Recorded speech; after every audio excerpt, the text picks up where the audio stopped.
who are going to give some overviews, and we're going to start with Toby, who's going to tell us a little bit about FFD boxes. You guys probably know Toby's been very active in SU2 development the last few years, so I'm looking forward to the tips you're going to give us about FFD boxes. So take it away, Toby. Yeah, thank you, Tom, and welcome also from my side to the second day. As Tom mentioned, I'm going to talk a little bit about FFD boxes, and it's mostly an introductory talk. So when you've worked with FFD boxes, there's mostly nothing new, but maybe if I'm lucky, there's one or two things you might take away from this talk. And yeah, I'm going to start with a little bit where FFD boxes are used in the design chain, and interpolation functions, and very simple setup. Some few additional aspects, more like a mix of stuff. Then very briefly, geometrical constraints, because it's often coming up when optimizing something in the real world, especially. Okay.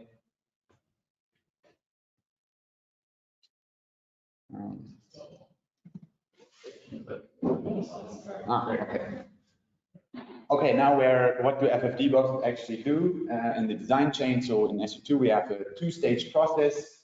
So from the design boundaries, which are FFD-box coordinate deformations, we deform a surface mesh, and then we plug that surface mesh into a linear elasticity-based, or mostly a linear elasticity-based volume meshing algorithm.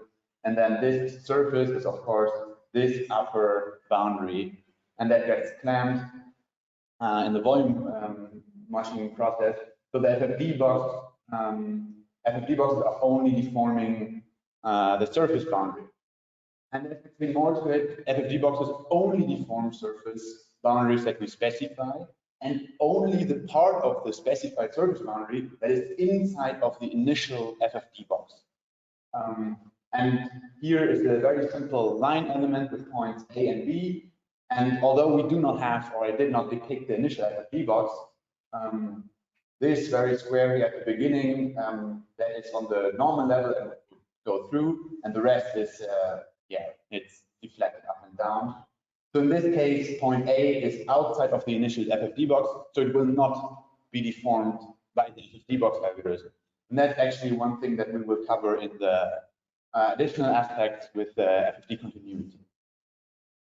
And this very fact that FFD boxes only deform specified surface boundaries where the points were inside the first or the initial FFD box, that's also important for this end piece here. So in this example, this outlet boundary or this side boundary seems like a valid and good mesh, but that's actually where we have to pull out some tricks, and we will come to that as well. And the aspect we are going to touch next is actually based on this deformation we have here, how does the boundary actually deform? Because we can use different interpolation functions, and that will then look different. That critically defines the available design space. And this is just an introductory talk. There are a lot of gaps, and if you want to follow a more complete setup and do it for yourself, there's a tutorial. So the slides will be on the website. You can click on the link, and it will bring you to the tutorial. There's much more information, and you can follow that and do that by yourself. Okay, now to the interpolation functions. This is exactly the FFD box we just saw, and the blue line we have here in the middle that is nice and curvy, that's the line we just saw. And we have basically two options in SU2 right now for the interpolation functions. And the first are Bezier curves, which are based on Bernstein polynomials. And the Bezier curve is here the black line, and it's pretty flat throughout this zigzag deformation, and only deforms right here to the end. And the other three are splines, which are based on B-spline functions, but we call them B-spline altogether, with different orders of the underlying polynomials. And the one defining feature is like how to put it in easy terms, how dependent is the deformation of the boundary on local deformations of that And we see that Bezier curve and high order B-splines, they are pretty flat in this zigzag FFD box because the support functions, they have a global support. So every deformation inside the whole FFD box will have an influence on every point of the surface. So this global support of the basis functions, in this case, leads to to the effect that left and right point basically negate each other, and you get basically a zero deformation of the surface boundary. And if you go to lower B-spline functions, this support will shrink, so you have much higher influence on local deformations of the FFD box. So with B-spline second order, you have first order deformations here, so it's a very linear deformation in red of the surface boundary. So if you require to have pings and very local deformations, you have to use B-spline second order. And if you're fine with just a very smooth shape, you got to go for Bezier or B-spline of higher. And I would always recommend to just, if you start, just go with Bezier, and you will have very smooth shapes, and you will not have any major problems with the later CFD stage, where, of course, if you have harder pings in there, it can be difficult to converge these cases. Okay, just very briefly, how to set up an FFD box, because that, I think it was for quite a while, we did not have any really good resource on that, how to do that. So everybody had to figure out really how the process works. And let me tell you, it's very easy, very straightforward. The hardest part of it is probably you have to define a name for your FFD box. So whether you take box, my FFD, it's up to you, but you have to choose a name.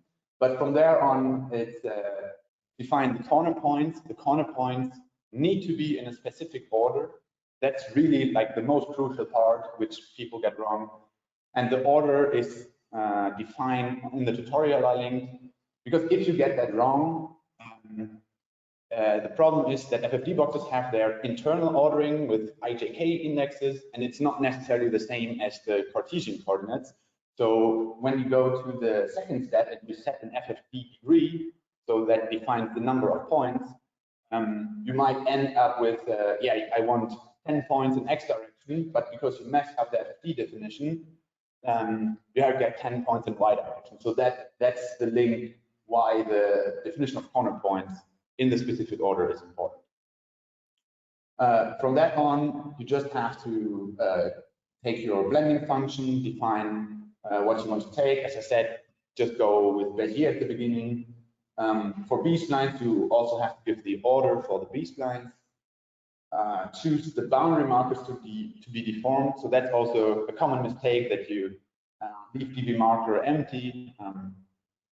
So that has to be done, and the rest is basically just formalities which you need for the code.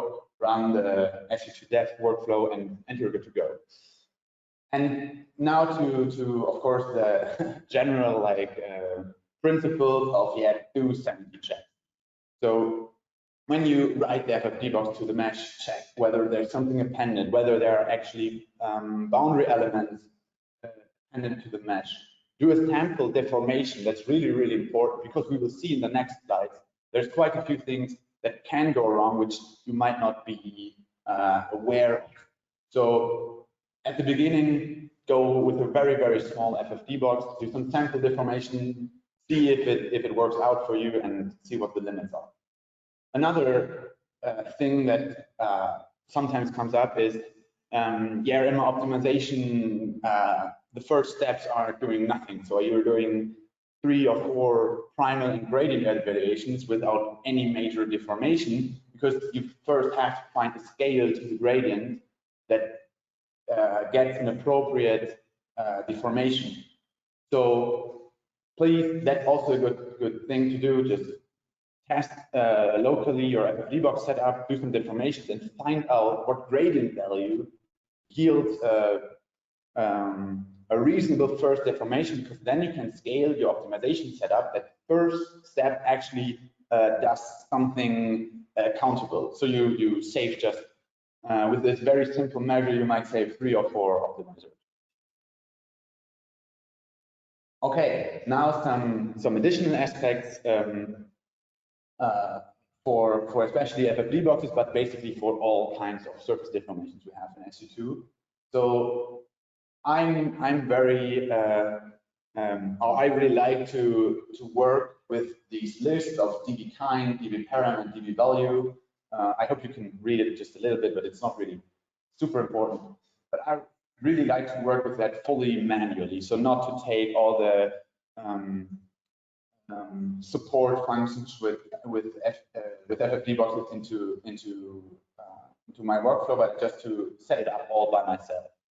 And if you get familiar with what actually is happening here, you will find that FFD boxes are a bit mightier and a bit more flexible than they first appear.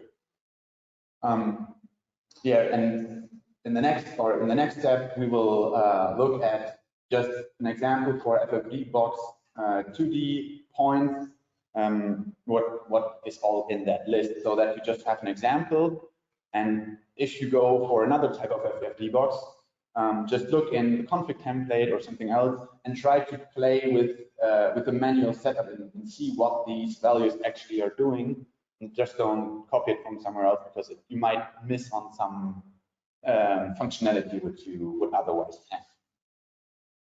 Yeah, and this point I will touch on the next slide. So for FFD box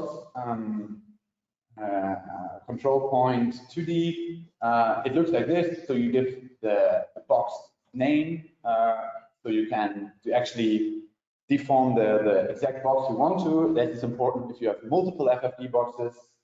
Then you have the index. So the index 6 in the I index, which is here, coincident with the X coordinate. This is the 6th index, and this is the first index in J, the J indice, which is the Y coordinate in the Cartesian system.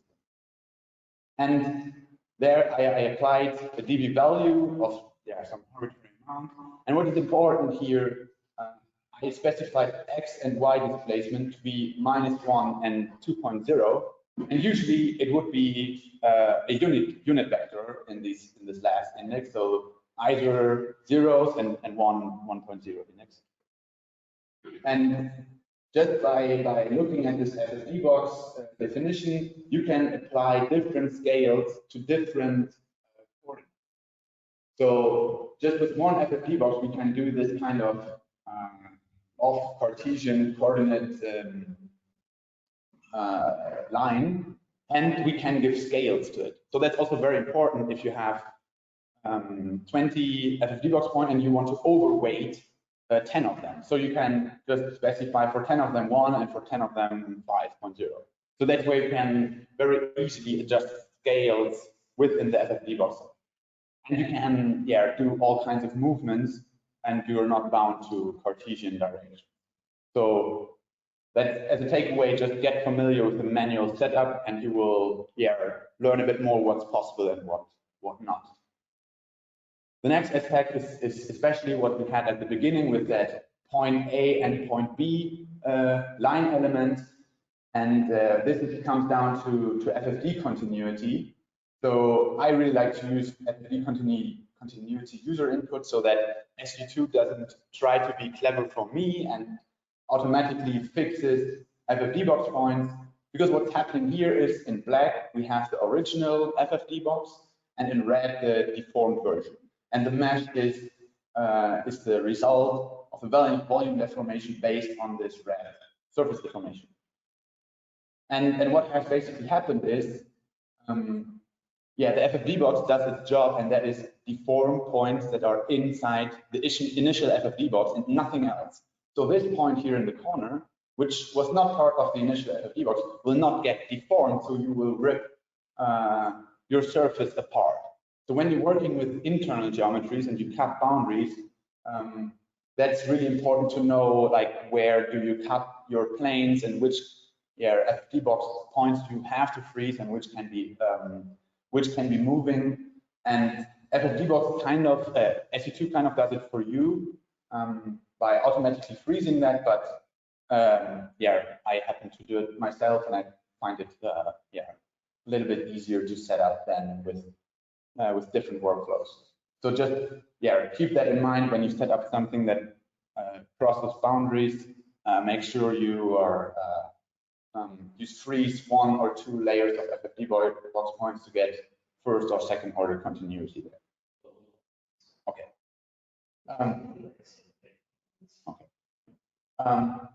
Yeah, also just another short point. This is the outlet we saw on this first image. And if you just deform everything as is, you will rip the mesh apart because, again, FFD-boxes only deform the markers you specify. And in that case, we didn't specify the outlet marker inside that DB marker list. And then it will freeze these points of the surface, but this outside point here, that's part of this outlet surface and this top boundary. So it will rip it apart because it only deforms the top boundary. So what you can do is you can specify, just for the deformation part, any boundary as symmetry marker, because in the volume deformation step, it will allow every point to basically float on that symmetry line. So you get like these nice corners where you deform a boundary and you have a boundary on there which you just want to adapt to that deformation.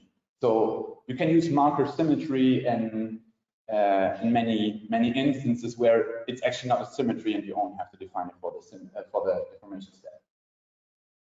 Because I do not have much time, it's very simple to set up multiple FFD boxes. Just use the regular list structure for FFD definition, degree, and so on. Give the FFD boxes different names. And this is the setup from me where I get 3 FFD boxes, which are, so the front and back are mirrored compared to the middle one. And then you can deform all pins alike with the 3 different FFD boxes with all the same DB values, just with the mirrored setup. Very quickly, geometry constraints. So we have this tool SU2 where you can specify hard geometry constraints for airfoil wings and fuselages, area volume constraints, thickness at specified locations, and there's a tutorial link to that, so you can check out that if you want to learn more. And the most important part is whenever you can compute the scalar value and the gradient with respect to the design variables, then you can very easily enforce hard geometry constraints in the optimizer of choice by setting, for example, an inequality constraint. Weak enforcement, how I like to call it, is by just trying to be clever about like the FFD-box set, constraining the extent of FFD-box points, the choice of B-spline order that can be used to enforce little things. And that's also why I mean get familiar with the exact setup, so you know all the limits of the FFD-box and the things you can do with that, so you can like kind of control your shape in a good way. And I really recommend to use Plato because that's much easier to set up stuff. Okay, that concludes my talk, and I hope that was a little bit of an introduction to the general idea, interpolation functions, some additional aspects, and notes on geometrical constraints. And I tried to link a few websites and tutorials. And the most important takeaway is try for yourself, play a little bit around, go easy with your early setups, and only then, once you understood all the implications, go to your big setup with thousands of FFD-box points.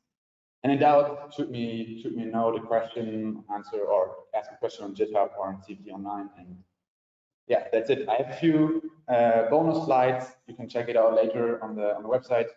But yeah, thank you for listening, and I hope you learned something.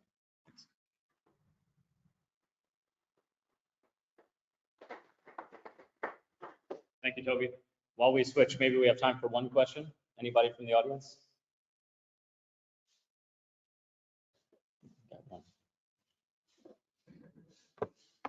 You mentioned using methods using physicals. That's going to be position. If you use the zebras, you can, they're not always super vague. If you use many points, they're pretty conditioned, and also they have another way of effects. You have way for orthogonality to design errors. I don't know, do you see it also with that? Also, so I think the benefit of, the question was, the poor orthogonality of design errors when using Bezier curves and the downsides of full support. And I'm fully with you. So when designing a real product, then I would probably advise against Bezier curves. But it's very easy to set up because you just define Bezier curves and you will get smooth shapes. I think that's the major benefit of starting out with the FFD setup. But yeah, as I showed, the limitations are pretty huge, and it greatly, especially limits the available design space. So it's mostly like an ease of first setup kind of idea, which I was trying to convey.